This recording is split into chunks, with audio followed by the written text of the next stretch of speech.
Hat sich erledigt. Okay, danke.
Nachhaltig. Oder 2 heute zur Feier des Tages?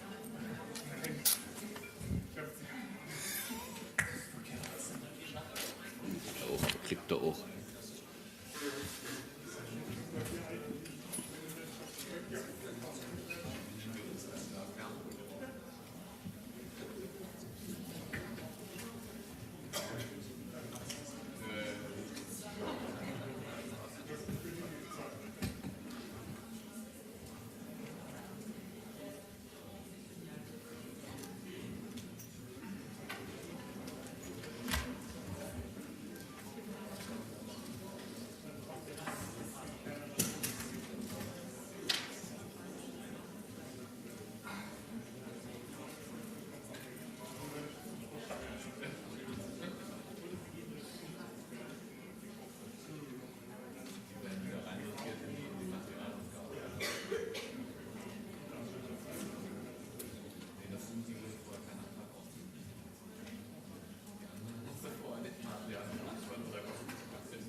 Guten Abend, meine Damen und Herren. Zum Good evening, ladies and gentlemen. In conclusion of the Berlin Conference on Libya, you will now receive a briefing by the Federal Chancellor, by the UN Secretary General, Mr. Guterres, Special Representative for Libya, Mr. Salameh, and Federal Foreign Minister Maas.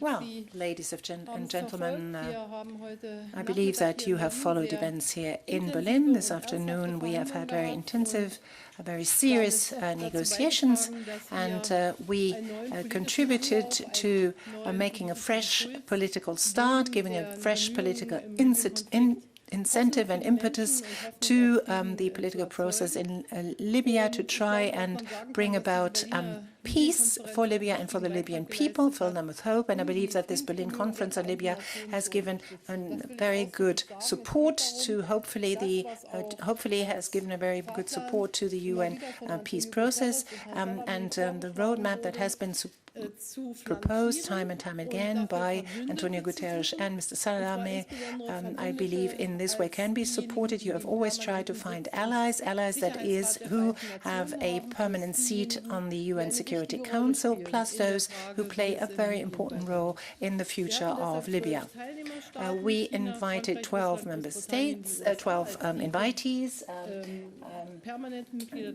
as the permanent members of the Security Council, plus Egypt, United Arab Emirates, Italy, Congo, Algeria, and we all were at one in saying that the European Commission, the European Council, the League of Arab Nations, and also the African Union, that we all believe that a political solution will be necessary. I think it has become very obvious over the past few weeks and months that there cannot possibly be a military solution to this conflict. This will only increase the suffering of the Libyan people.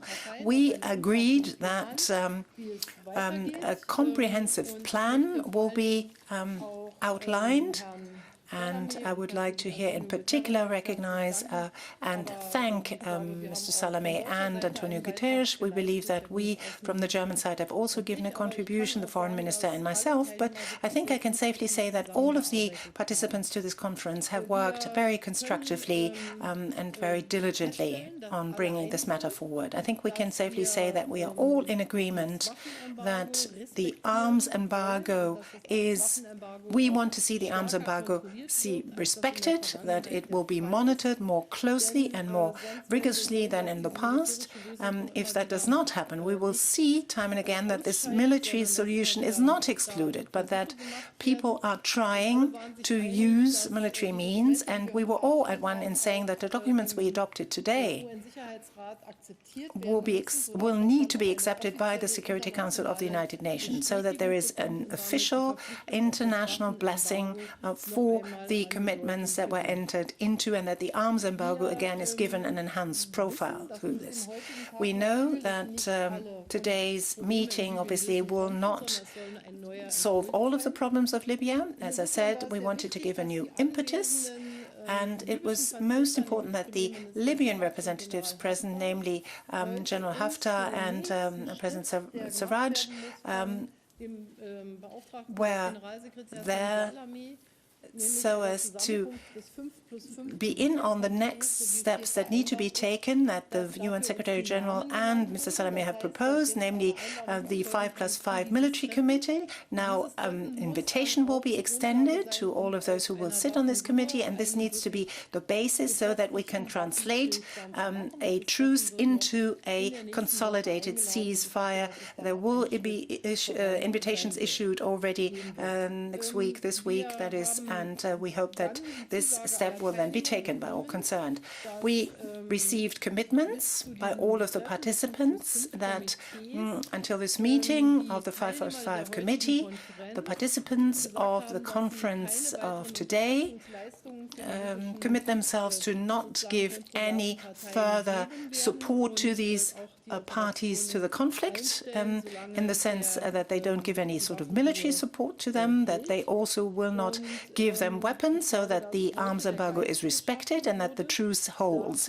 I think we created a spirit today that will enable us to pursue the track, this path forward that Mr. Salameh has outlined, that we have now a very binding process.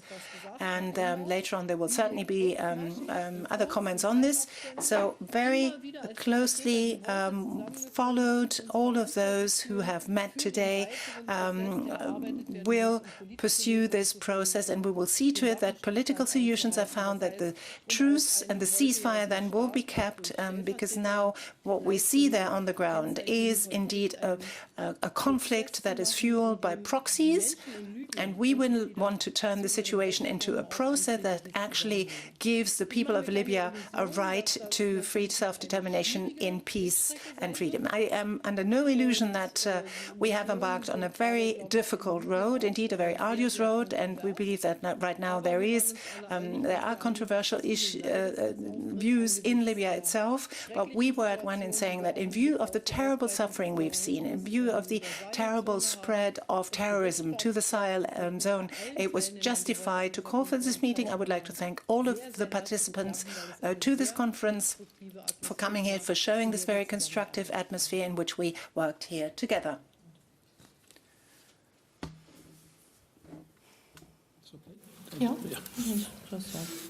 Guten Abend. I'd like to express my deep gratitude to Chancellor Merkel and to the German government for convening this conference. Dear Chancellor, your consistent, continued, and I would say enthusiastic commitment to support all the efforts to bring peace and stability to Libya are absolutely remarkable.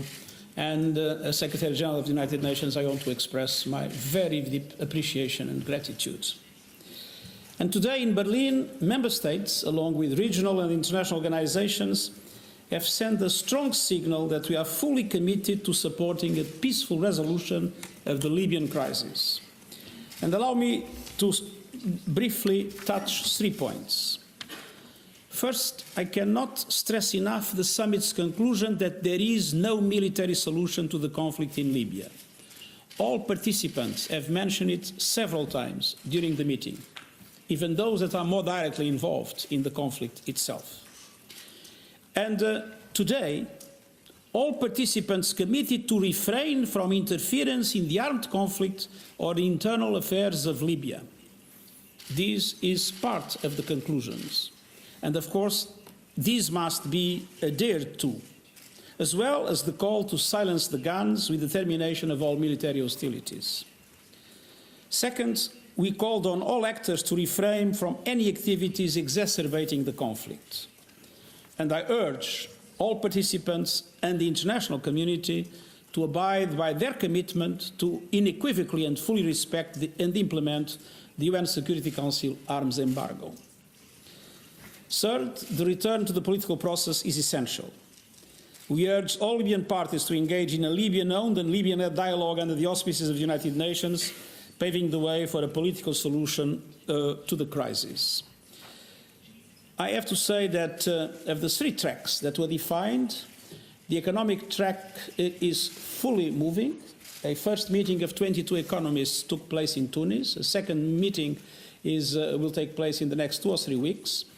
And they started to look into the central aspects of the economic reform the country requires, namely the unification of the central bank, the questions related to the investment authority, to the national oil company, and to all the other relevant aspects to make sure that it is possible to have normal economic governance in Libya.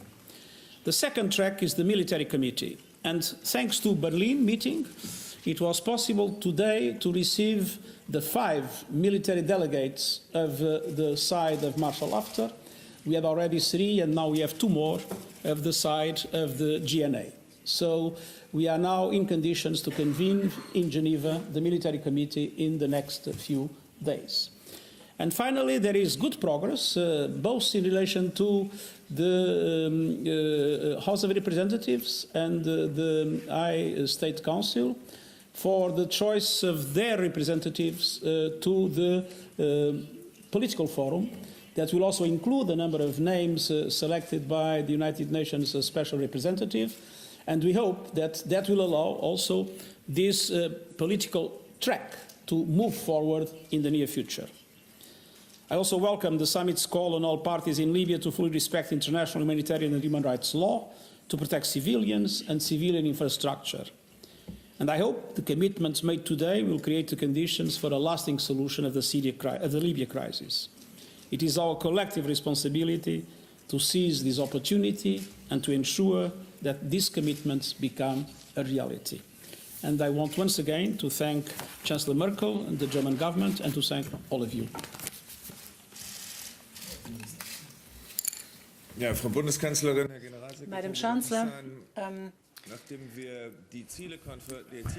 Secretary General Dear Hassan, after having achieved the objectives that we staked out for this conference, we now have the key in our hands that will enable us to solve this conflict eventually. Now what we have to do is to use this key, put it in the lock and open this door, and because we know only too well that the signatures that we have received today and the commitments we received today will not be sufficient. There will be a follow-up committee that will be set up and that will see to it that the commitments entered into will be translated into reality. It will be accompanied and supported by Hassan Salameh. So there is a UN-led process. At the beginning of February, you will already take up your work, and also states that have not been represented here today will be invited to this follow-up committee and this follow-up process. There are 4 working groups, security, military,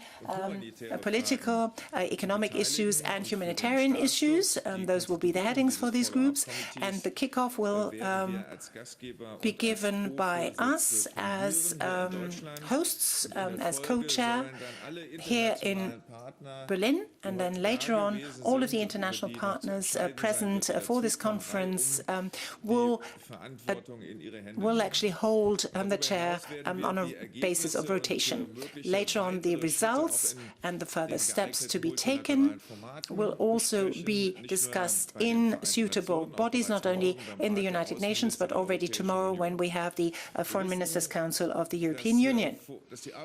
We are only too aware of the fact that work has only started. It's going to be a very arduous process. Will be a lot of work, and I think it was all the more important that this conference finally agreed on these conclusions and the spirit of cooperation that we have felt very clearly today, and that transcended certainly what we have seen in the past at previous occasions. We hope will inspire people to get together, the different parties to the conflict. First and foremost, obviously, there has to be a truce, then there has to be a ceasefire. We have to pave the way for this civil war being translated into a political solution, into durable peace for Libya. Thank you.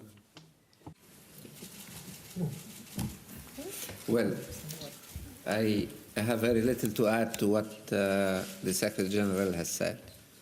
I would like to express again the gratitude for the German authorities and Madame Merkel, Mr. Maas, for the effort they have really not been stingy with in the past few months in order to push this process forward. This started, I should say, in a meeting I had the honor of having with Madam Chancellor on the 15th of August. And since then, we have been working hard in order to get to where we are today. As the Secretary General said, we are very, very grateful for her enthusiastic support and the support of the Foreign Minister as well. I think the Secretary General told you about the 3 tracks the UN is trying to push forward. What I would add is that during these 9 months of war, the mission has never left Libya. Most of the diplomatic missions have left Libya. We stayed. And we did, I think, a remarkable humanitarian effort also, beside our political activity. And I thank all those countries who have been supporting us to help the IDPs and to help everybody and to stay on the ground despite all difficulties. I think the Libyans, we owed the Libyans this presence, and I think our presence was useful for them in this time of difficulty. Now I'm thinking about tomorrow. I think that today was a great day to give us the boost and the morale to keep going. I thank everybody who has participated in this conference, and I hope that the Security Council, I hope that the follow-up committee will be by our side in the next few weeks to implement what has been agreed upon in Berlin. Thank you. Dann kommen wir zu Ihren Fragen und fangen an mit Herrn Blank von Let's turn to questions now. Mr. Blank, DPA. Madam Chancellor, you spoke of implementation, of the need for implementation. Is the federal government ready? Would the federal government be ready to assist in implementing the agreement of today in a practical way? And could you perhaps also kindly describe to us the way in which Mr. Sarraj and Mr. Haftar have been included in the process? Did they both talk to you? Did they talk together? Did you talk to them individually? Did they attend the conference? Well, we talked to them individually because the differences between the two parties are still of such a magnitude that the two parties don't speak to each other for the time being. They did not actively participate in the conference, but they were there, so to speak. In geographical terms, they were not in the same room, but they were in Berlin, so as to allow us to brief them about the development of the negotiations and the discussions today. Of course, each and everyone tends to expect the other side, first and foremost, to adhere to the commitments entered into. But the main signal of our conference, the idea behind that conference, you know, when I met Mr. Salami on the 15th of August, the idea was that we need to succeed in getting all those parties that are somehow linked to the Libya process and the developments in Libya speak with one voice. And that was the objective of today's conference. Once that has been achieved, the parties within Libya will realize that there is only a non-military approach towards a solution. And this is the result we've achieved. All have, in equal degree and in the very same manner, agreed to doing just that. Let's take one step after the other, and let's not start discussing the next step but one. Some of the participants attending the conference today said that once a lasting ceasefire has been achieved, once general agreement has been achieved, we might think about a monitoring of that ceasefire, as we have come to see in other parts of the world. But this is not, and it has not been, the subject of today's conference. We did not discuss that thus in concrete terms today. This is about pursuing the different paths and tracks, achieve a lasting ceasefire, and how to monitor and secure that ceasefire will be a matter to discuss once we get there. Today's objective was to work for a ceasefire, for a truce that turns into a lasting ceasefire, then get the 5+5 military commission to meet, so that both parties on the ground will realize that there is only a political solution and not a military one. They've given us their names, have appointed their representatives to the military commission, so it's not an anonymous invitation that Mr. Salami has to send out. He knows the participants, he has their names. This is the first step in the direction of the operationalization of the process. That was the most important thing to achieve in order to get closer to a lasting ceasefire. Mr. Rinke, Reuters. Madam Chancellor, a question regarding the importance of the agreement on the oil resources. That was one of the important reasons why there was money available at all to purchase weapons. How do you want to make sure that the militias renounce the control over the oil fields and the oil facilities and installations? And Mr. Secretary General, a question addressed to you. Where do you see a part for the Europeans in the upcoming steps? Do you expect the Europeans to take over the matter of monitoring such a ceasefire, or do you think of others for such a task, or do you think that Europe ought perhaps to focus on the reconstruction of Libya? Now, as far as the oil issues are concerned, we still need to engage in discussions about that. Perhaps Mr. Guterres or Mr. Salami might comment on this, or perhaps the German foreign minister might wish to do that. Of course, this is also one of the preconditions that need to be fulfilled. On the one hand, we have to fairly distribute the income generated from the oil fields and oil resources, but the other thing that we need to do is that all those that in one way or another are involved in the conflict have made it clear there is no military solution to the crisis. So, Mr. Secretary General, first you, Antonio Guterres. First of all, we are very worried with the fact that several ports, several harbors from where oil is exported have been closed, and that one very important oil field has also stopped production today. And obviously, we believe that part of a more comprehensive solution will have to be an effective reform of the national oil company, transparency established in the way things are done, and we hope that it will be possible to reestablish normality. But of course, it will depend on all the other tracks that are moving. First, we need to have a ceasefire. We cannot monitor something that doesn't exist. So we need to have a ceasefire. We have a truce. And one central question is that all the participants today committed to support the ceasefire and committed to put pressure on the parties to the conflict for a full ceasefire to be reached. Second, once there is a ceasefire, we need to have a monitoring. That monitoring can be established in different ways. It will, of course, require a discussion with the parties to the conflict. It has to be accepted by the parties to the conflict. And it will require, eventually, from the Security Council, a clear decision. And obviously, eventually, several international organizations will be involved. It's early to say. The UN, of course, is ready to play its role and to play its part. But I believe Europe will always have a very important role. It has had in the diplomatic aspects. The European Union was present today, and it has been very active in trying to create the conditions for peace to be reestablished in the country. It has been obviously very active in the preparation of different tracks, of supporting different tracks of our own activity. And I hope that if things move in the right direction, Europe will play a very important role in the future of Libya and in its full reconstruction. Die Bundeskanzlerin und ich haben The Federal Chancellor and I, in our exchanges with Prime Minister Sarraj and Field Marshal Haftar, which took place prior to the conference here in the Chancellor's office, also talked about the blocked ports from which oil is usually exported, and they both agreed that they would be willing to work for a solution. Of course, it depends on certain conditions. It's to do with the distribution of the income generated from the oil sales. It's also to do with the reform of the respective institutions. That is one of the topics on the table now, and in the coming days and weeks we will have to continue our work on these issues. A question by AP, Mr. Jordans. The gentleman over there. Ja, danke.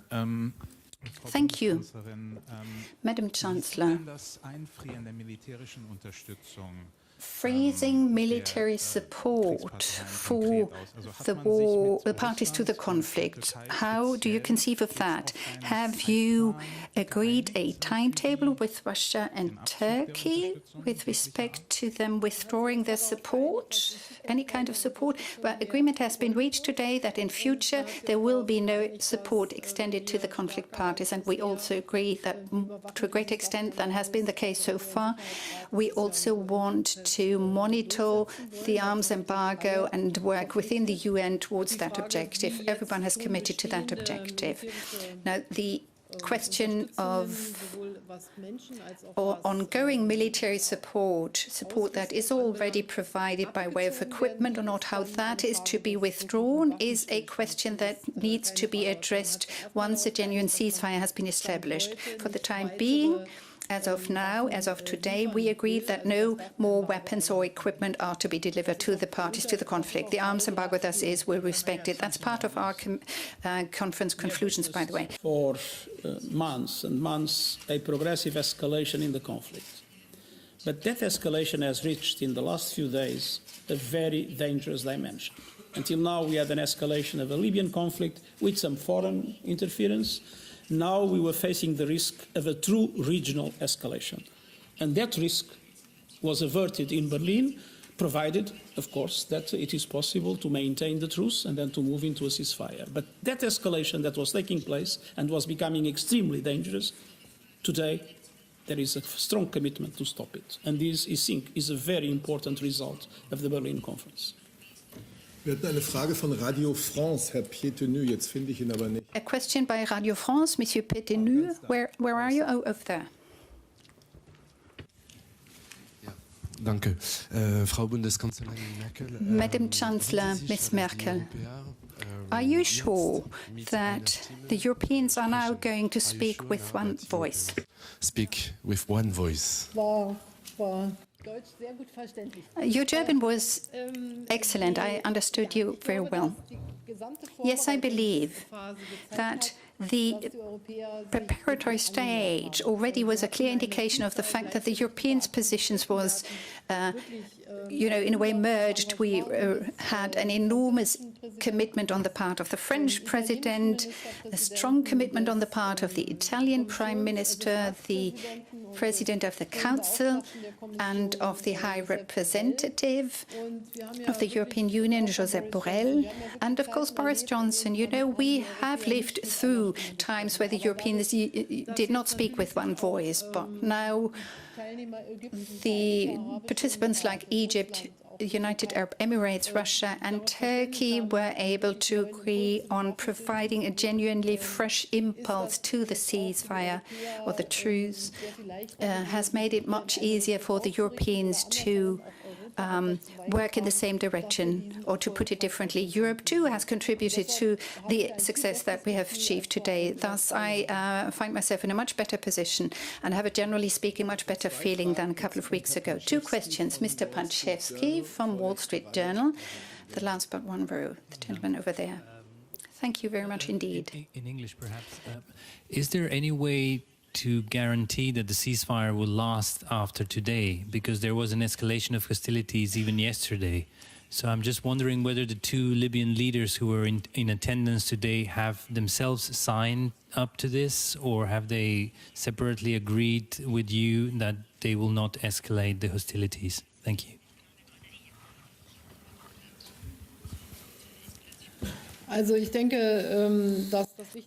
The most important thing we've achieved is that the participants of the conference itself have expressed their clear commitment to not contribute to a further escalation. We have a desperate situation in Libya. A truce to become a ceasefire that is being adhered or respected 100% is something very difficult to achieve. There are different forces that come into play here and that are at play here. But I do believe that we stand a chance, a genuine chance of everyone standing by their commitment to the truce. Everyone at the conference committed itself to it.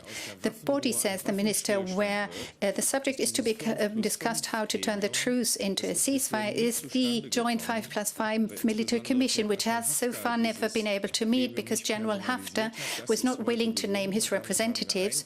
But we have achieved that today. We've got names, so we have a body that is dedicated to discussing just that subject of turning a truce into a lasting ceasefire. And the last question, Deutsche Welle, Ms. Küfner. The lady in red. Madam Chancellor, you mentioned the arms embargo that should already, be in existence, based on the decisions taken by the Security Council. What about how you are going to monitor it? Are there going to be sanctions? Well, we didn't talk about sanctions today. Today we talked about the fact that the documents we have agreed to today are to be put to the Security Council for its approval.